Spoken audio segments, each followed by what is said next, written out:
приказу Верховного Главнокомандующего, нашего президента Владимира Владимировича Путина, еженедельно с аэропорта Грозного отправляем наших дорогих братьев, бойцов легендарного спецназа «Ахмат» в зону проведения СВО. Защищать свою страну, свой народ, свои обычаи, традиции. Бойцы, от вашего имени я хочу поблагодарить Общественный фонд имени первого президента Чеченской Республики и Героя России Ахмата Хаджи Кадырова, который с начала проведения СВО помогает нашим бойцам, воинам, которые исполняют свой воинский долг.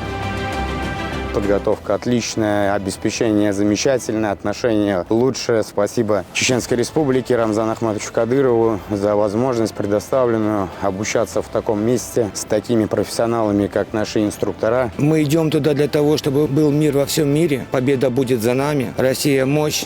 Бог един, Аллаху Акбар. Инструктора зачетно нас научили, и медицина усовершенствована. Это нам очень пригодится на линии боевого соприкосновения.